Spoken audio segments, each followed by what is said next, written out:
거의 모든 것의 역사.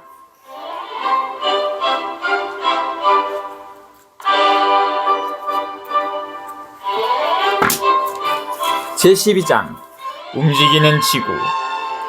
1955년 알베르트 아인슈타인이 생을 마감하기 전에 전문가로서 마지막으로 했던 일은 찰스 헵굿이라는 지질학자가 쓴 움직이는 지각, 지구과학의 핵심 문제에 대한 열쇠라는 책에 짧기는 하지만 열광적인 서문을 쓴 것이었다.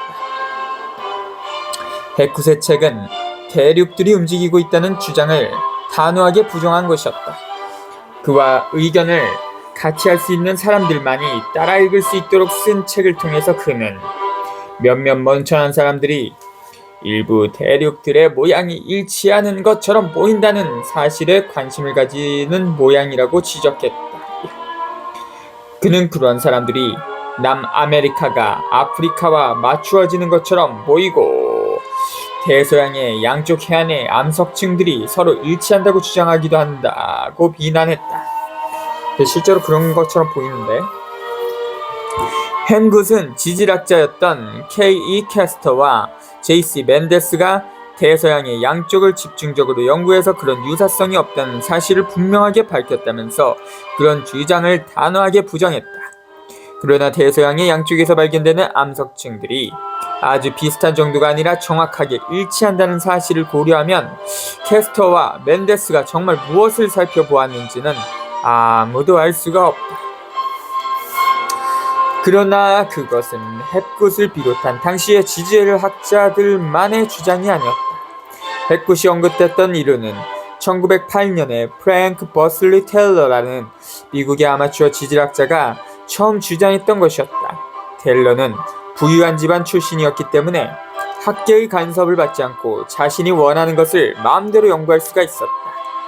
그는 다른 사람들과 마찬가지로 아프리카와 남아메리카에 마주보는 해안이 서로 닮아있다는 사실에 흥미를 가졌고 그것으로부터 대륙들이 한때는 미끄러지면서 돌아다녔다는 생각을 하게 됐다. 그는 아무런 과학적 근거는 없었지만 대륙들이 서로 충돌하면서 산맥들이 생겨났다는 주장도 했다. 그러나 그는 충분한 증거를 제시하진 못했기 때문에 그의 주장은 심각하게 고려할 필요가 없는 미엉터리로 여겨졌다. 그러나 알베르트 베게너라는 독일 마르부르크 대학의 기상학자며 이론가가 텔러의 주장을 받아들여서 완성시켰다.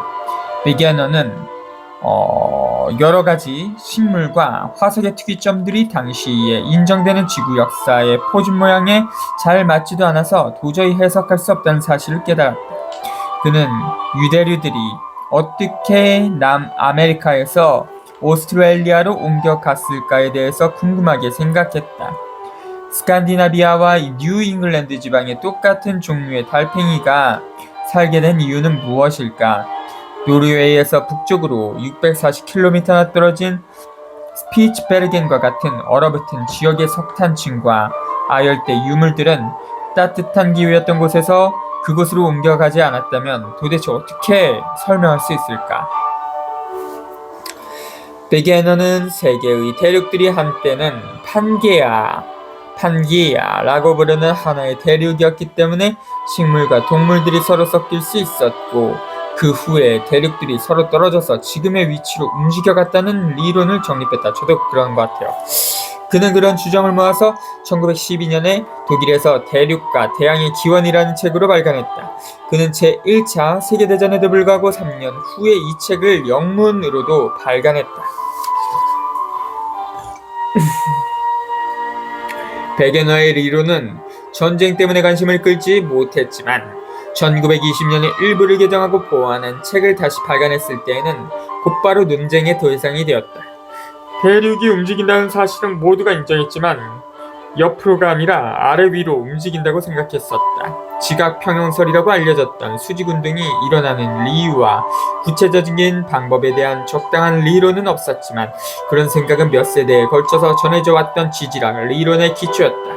그 중에서도 20세기 직전에 오스트리아의 에드와르트 쥐스가 제창했던 구운 사과 이론은 나의 학창 시절까지도 교과서에 남아 있었다. 그理論에 따르면 바다와 산맥은 녹아가 있던 지구가 냉각되면서 마치 구운 사과처럼 주름이 생겼기 때문에 만들어졌다. 그런 정적인 구조는 튀어나온 부분은 침식에 의해서 깎이고 펜 부분은 메워져서 결국 지구가 특징이 없는 둥근 공 모양이 될 것이라는 제임스 허턴이 오래전에 했던 주장을 무시한 것이었다. 또한 20세기 초에 러더퍼드와 소디가 밝혀낸 것처럼 지구는 엄청난 양의 열을 가지고 있어서 쥐스가 제안했던 그런 종류의 냉각과 수축이 불가능하다는 것도 문제였다. 어쨌든 쥐스의理論이 옳다면 산악지방은 지구상에 균일하게 분포해야 할 것이고 그 생성 연대도 대체로 같아야만 할 것이다. 물론 실제로는 그렇지 않다. 1900년대 초반에 이미 우랄이나 에팔레치아 산맥은 알프스나 로키 산맥보다 수억 년 먼저 생겼다는 사실이 명백하게 밝혀졌다. 이제 새로운理論이 등장할 시기가 다가온 것이 분명했다. 불행하게도 알프레드 베게너는 지리재질 학자들이 바라던 사람은 아니었다. 우선 지질학의 기초에 의문을 제기하는 그의 극단적인 의견은 당연히 관객들로부터 환영을 받지 못했다. 그런 도전이 지질학자로부터 제기된 것이었다면 더욱 고통스러운 것이었겠지만 베게너는 지질학 배경을 가지고 있지 않았다. 다행스럽게도 그는 기상학자였다. 일기예보 전문가였고 그것도 독일인이었다. 그 정도면 구제할 수 없는 결격 사유였다. 지질학자들은 최선을 다해서 그가 제시했던 근거를 반박하고 그의 주장을 비웃었다. 화석 분포의 문제는 필요한 곳에 육교가 있었다는 주장으로 해결해버렸다.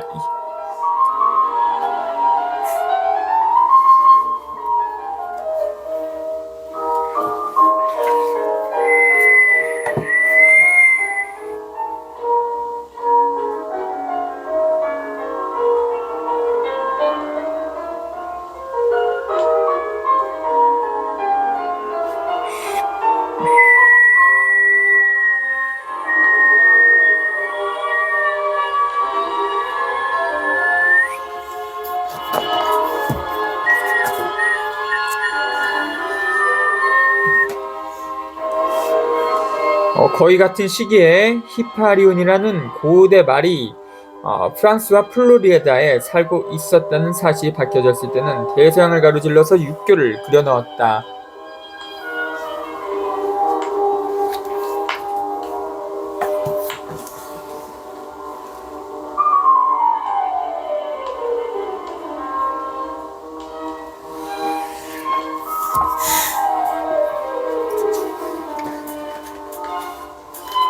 남아메리카와 동남아시아 지역에서 맹류에 속하는 동물들이 같은 시기에 살고 있었다는 사실이 밝혀졌을 때는 그곳에도 육교를 그렸다.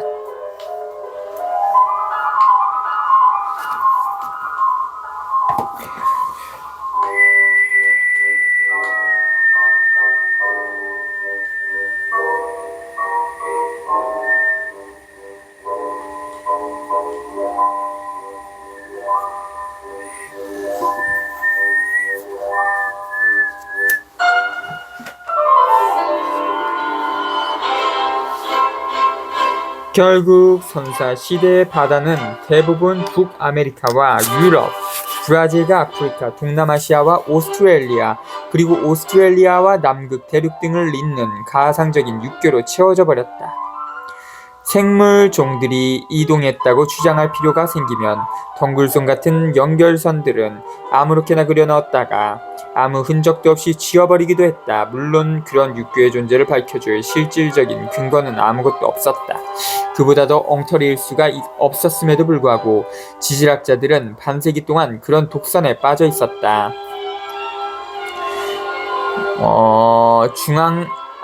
맹류, 중앙아메리카, 남아메리카, 동남아시아에 서식하는 기저목의 포유류로 4개의 앞발굽과 3개의 뒷발굽을 가지고 있고 코와 윗입술이 길게 자란 야행성 초식동물.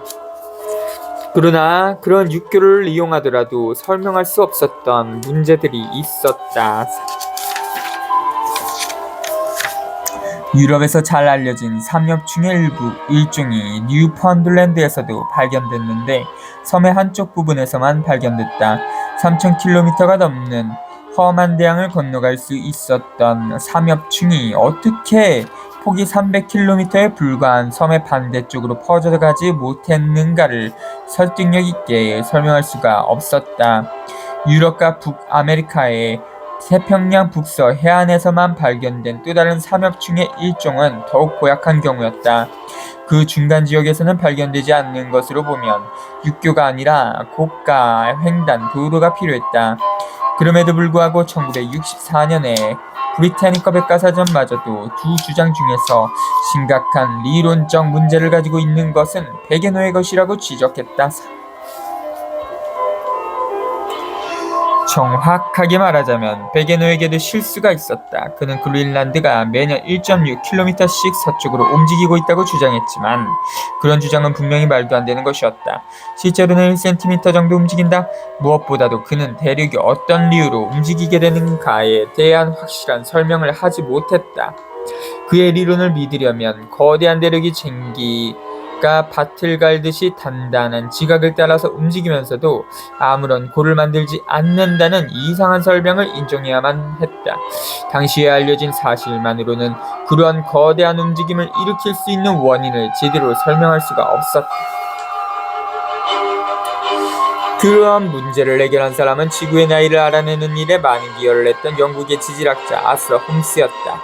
홈스는 지구 내부의 방사성 열 때문에 대류 현상이 일어난다는 사실을 최초로 이해했던 과학자였다.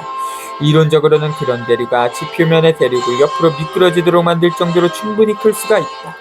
그는 1944년에 처음 발간되었던 유명하고 영향력 있는 자연 지질학 원리에서 처음으로 대륙 이동설을 밝혔다. 오늘날 우리가 알고 있는理論은 기본적으로 그의 이론에서 출발한 것이다. 그의 주장은 극단적인 것이어서 광범위한 비판을 받았다. 특히 미국에서는 대륙 이동설에 대한 거부감이 다른 지역보다 훨씬 오래 지속됐다. 미국의 어느 비평가는 홈스가 자신의 주장을 너무 명백하고 확실하게 밝혀서 학생들이 그것을 사실이라고 믿어버리지 않을까 걱정스럽다고 주장하기도 했다. 그러나 다른 지역에서는 새로운理論을 조심스럽게 받아들이고 있었다. 1950년에 영국 과학진흥협회의 투표에 의하면 참석했던 사람들의 과반수 이상이 대륙 이동선을 인정하고 있었다. 해꽃은 즉시 그 숫자를 인용하면서 영국의 지질학자들이 얼마나 비극적인 오류를 저지르고 있는가를 지적했다. 그러나 이상하게도 홈스 자신은 확신이 없었던 모양이다. 그는 1953년에 지질학자의 양심으로 생각하면 대륙 이동설은 훌륭한 것이지만 그에 대한 거부감을 완전히 떨쳐버릴 수가 없다고 고백했다. 미국에서도 대륙 이동설을 지지하던 사람이 전혀 없었던 것은 아니었다.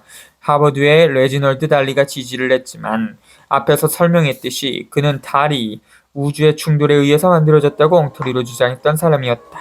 그의 주장은 흥미롭고 고려할 가치가 있었지만 심각하게 받아들이기에는 너무 화려한 느낌이 들었다. 대부분의 미국 학자들은 대륙들이 영원히 지금의 위치에 있었고 그 표면의 특성들은 수평운동이 아닌 다른 요인에 의해서 생긴 것이라고 믿고 있었다.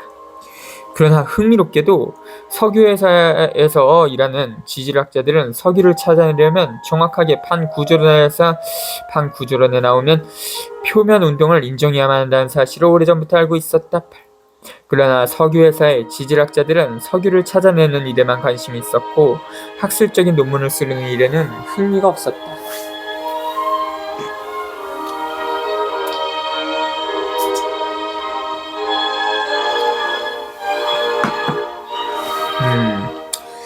아무도 해결하지 못했고 해결할 엄두도 내지 못했던 지구 이론의 중요한 문제가 또 하나 있었다.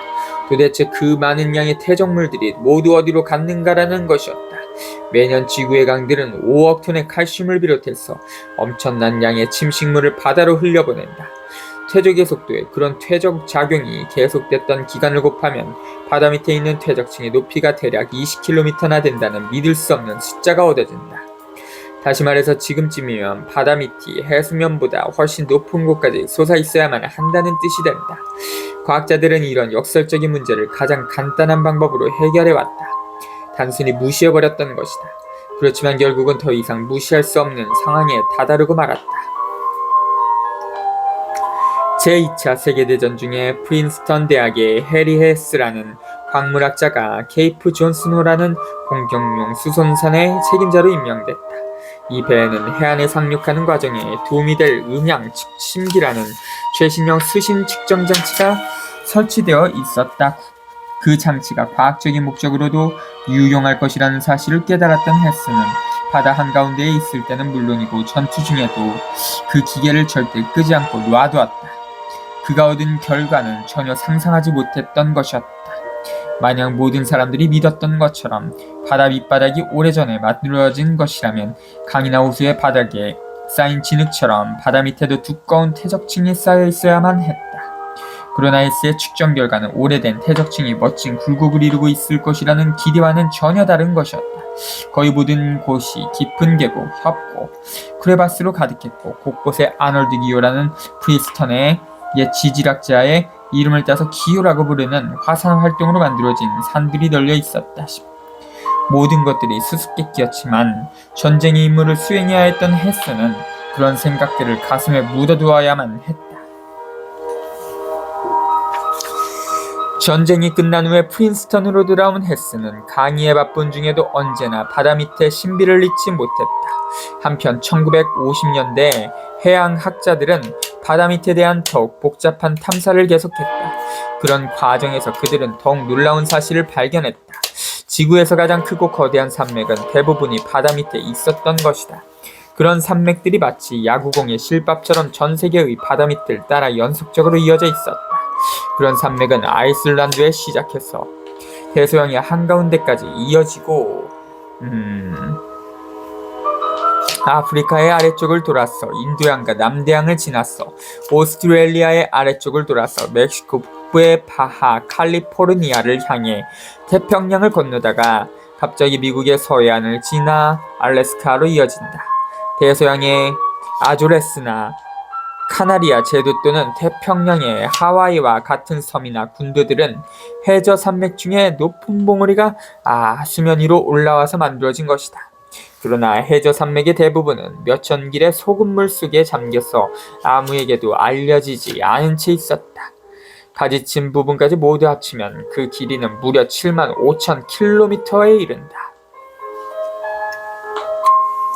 그 중에서 아주 작은 부분만이 얼마 전부터 알려져 있었다. 19세기에 해저 케이블을 설치하던 사람들은 대서양의 한가운데에 산처럼 튀어나온 부분이 있다는 사실을 알아냈지만 그것이 연속적으로 이어져 있다는 사실은 알 수가 없었고 전체적인 규모에 깜짝 놀랄 정도였다. 더욱이 도저히 설명할 수 없는 물리학적인 특이점들도 발견됐다. 대서양 중심에 있는 산마루의 중간에 폭이 20km나 되고 전체 길이는 2만 km나 되는 해구라고 부르는 깊은 계곡이 있었다. 그 모습은 마치 지구가 껍질이 갈라져서 벌어지는 밤송이처럼 실밥을 따라 갈라지면서 벌어지고 있는 것 같았다. 말도 안 되고 맥 빠지는 상상이었지만 그 증거는 방박할 길이 없었다.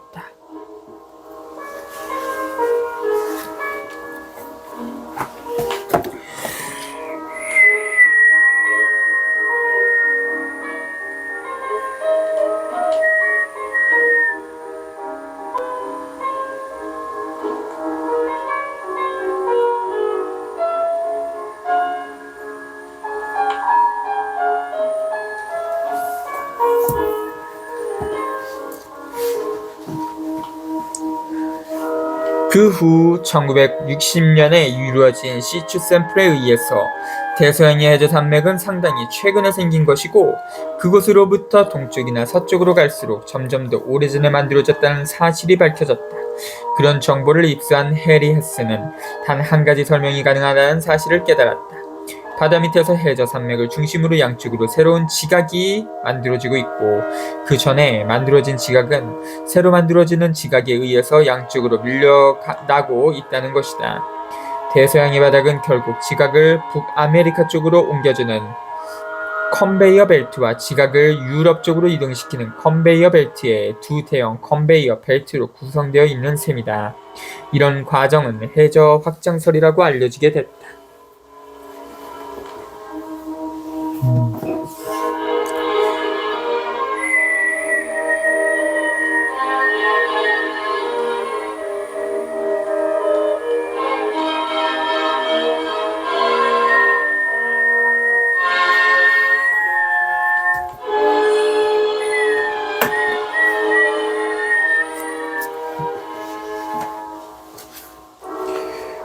움직이는 지각이 대륙과의 경계에 도달하면 섭입이라고 알려진 과정을 통해서 땅속으로 다시 들어가게 된다. 그것이 바로 퇴적층이 어디로 간 것인가에 대한 설명이다. 결국 지구의 밥그릇 속으로 다시 되돌아가고 있었던 것이다. 그리고 대양의 바닥이 왜 상대적으로 더 젊은 편인가에 대한 설명도 된다. 대양의 바닥 중에서 1억 7,500만 년보다 오래된 곳은 발견된 적이 없었다. 그런 사실은 대륙의 암석들이 수십억 년씩 된 것과 비교하면 수수께끼 같은 일이었다. 그런데 이제 헤스는 그 이유를 알게 됐다. 바다 밑에 있는 암석들은 해변에 도달할 때까지만 존재하기 때문이다. 그의 이르로는 상당히 많은 것들을 멋지게 설명해줬다. 헤스는 생각을 정리해서 중요한 논문을 발표했지만 아무도 거들떠보지 않았다. 정말 좋은 생각이 받아들여지지 않는 경우도 있었다.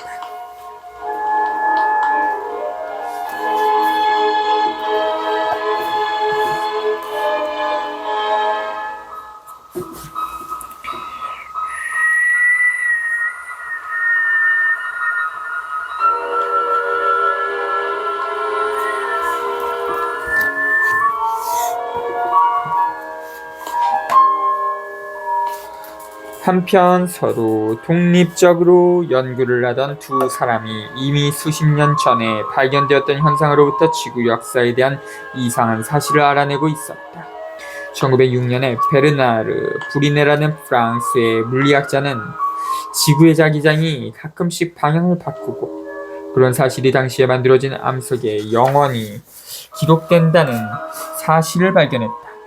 구체적으로 철광석의 작은 결정들은 생성 당시의 지구 자기장의 방향에 따라서 배향을 하게 되고 암석이 식어서 단단해지면 그 방향을 그대로 유지한 채로 남아있게 된다는 것이었다. 암석들은 그런 식으로 생성 당시 지구 자기의 방향을 기억하게 된다. 그런 사실은 오랫동안 단순한 호기심의 대상이었지만 1950년대 영국의 암석에 기억된 고대 자기장의 모양을 연구하던 런던 대학의 패트릭 블랙킷과 뉴캐슬 대학의 S.K. 링컨은 그런 자료가 아주 먼 옛날의 영국이 마치 부두에 묶여있다가 떠내려가는 배처럼 그 축에서 벗어나서 무유 북쪽으로 움직였음을 뜻한다는 사실을 발견하고 정말 깜짝 놀랐다. 더욱이 유럽의 자기장 배열을 같은 시기에 아메리카의 배열과 나란히 놓으면 한 글자를 찢었다 붙인 것처럼 정확하게 들어맞는다는 사실도 발견했다. 그것은 신비로운 결과였다. 그러나 그들의 발견도 역시 무시되어 버렸다. 결국 모든 실마리를 끼워 맞추는 일은 케임브리지 대학의 드러먼스 매슈라는 지구물리학자와 그의 대학원 학생이었던 프레드 바인에게 주어졌다. 1963년에 두 사람은 대서양 바닥에서 측정한 자기장에 대한 연구를 이용해서 해양의 바닥이 정확하게 헤스가 제안했던 것처럼 확장되고 있으며 대륙도 역시 움직이고 있다는 사실을 명백하게 밝혀냈다. 운이 나빴던 로렌스 몰리라는 캐나다의 지질학자도 거의 같은 시기에 같은 결론을 얻었지만 자신의 논문을 실어줄 학술지를 찾을 수가 없었다. 결국 그런 추측은 칵테일 파티에서는 흥미로운 화제가 되겠지만 심각한 과학 학술지에 발표할 수는 없는 것이라고 했던 지구물리학 연구지 편집자의 말은 유명한 웃음거리가 됐다. 어느 지질학자는 훗날 그 논문을 아마도 지구과학 분야에서 게재가 거절된 가장 중요한 논문일 것이라고 했다 싶어.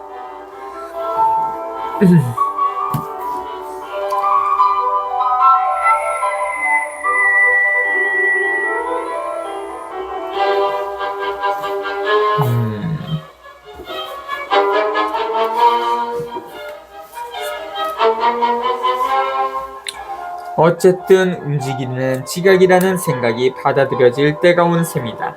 1963년에 왕립학회 주최로 그 분야의 가장 중요한 인물들이 참석하는 심포지엄이 영국 런던에서 개최됐는데 갑자기 모든 사람들이 개종을 해버린 것처럼 보였다. 그 심포지엄에서 지구는 서로 연결된 부분들로 만들어진 모자이크이고 그런 조각들의 거대한 충돌들 때문에 지구 표면에 특징이 나타나게 된다는데 의견이 모아졌다. 단순히 대륙만이 아니라 지각 전체가 움직이고 있다는 사실이 밝혀지면서 대륙 이동이라는 이름은 곧바로 폐기됐지만 각 부분의 이름이 결정되기까지는 상당한 시간이 걸렸다. 처음에는 사람들이 지각 블록 또는 포장석이라고 부르기도 했다. 그러나 1968년 말에 세 사람의 미국 지진학자들이 지구물리학 연구에 발표한 논문에서부터 지각이 움직이는 각 부분을 판, 플레이트라고 부르게 됐다. 판 구조론, 플레이트, 테크노닉스이라는 이름도 같은 논문에서 비롯됐다. 그러나 옛날 개념들은 쉽사리 사라지지 않았으며 모두가 서둘러 신기한 새 이론을 받아들이는 것도 아니다. 1970년대에 들어서서도 가장 유명하고 영향력 있는 지질학 교과서 중에 하나였던 유명한 해럴드 제프리스의 지구에서는 1924년의 초판에서와 마찬가지로 판구조론은 물리학적으로 불가능하다고 고집스럽게 주장했다. 그는 대류와 해저 확장설도 역시 인정하지 않았다. 1980년에 발간됐던 존 맥피의 분지와 산맥에 따르면 당시의 미국 지질학자 8명 중에 한 사람은 판구조론을 인정하지 않았다고 한다. 오늘날 우리는 지구 표면의 크기를 정의하는 방법에 따라서 8에서 12개의 대형 판과 20개 정도의 작은 판으로 구성되어 있고, 그런 판들이 모두 서로 다른 방향과 속도로 움직이고 있다는 사실을 알고 있다. 크기가 크고 비교적 활동이 없는 것도 있지만 작고 에너지가 충만한 것들도 있다. 그런 판들은 그 위에 놓여있는 대륙과 반드시 특별한 관계를 가지고 있지는 않다. 예를 들어 북아메리카 판은 북아메리카 대륙보다 훨씬 더 크다. 서쪽 경계는 대륙의 서해안과 거의 일치하지만 판 경계에서 생기는 융기와 충돌 때문에 북아메리카의 서부 지역에 지진이 자주 일어난다. 동쪽 경계는 해안선과 전혀 상관없이 대서양의 해저 산맥까지 확장돼 있다. 아이슬란드는 가운데를 중심으로 나누어져서 반쪽은 아메리카에 속하고 나머지 반쪽은 유럽에 속한다. 한편 뉴질랜드는 인도양과는 멀리 떨어져 있음에도 불구하고 거대한 인도양 판의 일부이다. 대부분의 판들이 그런 식이다. 대부분 다 아시겠지만 뉴질랜드는 호주 옆에 있는 섬이죠. 현재의 대륙과 과거의 대륙 사이의 관계는 상상하던 것보다 훨씬 더 복잡한 것으로 밝혀졌다 싶다. 카자흐스탄은 한때 노르웨이와 뉴잉글랜드에 붙어 있었던 것으로 밝혀졌다. 스테튼 아일랜드는 한쪽에만 유럽에 속하고 대부분은 뉴펀들랜드에 속한다. 매사추세츠 해변의 자갈과 가장 가까운 것은 오늘날의 아프리카에 있다. 스코틀랜드의 고원과 대부분의 스칸다네비아 지역은 아메리카에 속한다. 남극 대륙의 셰클턴 산맥의 일부는 한때 미국 동부의 아팔레치아 산맥에 속했을 수도 있다. 다시 말해서 암석들은 돌아다닌다.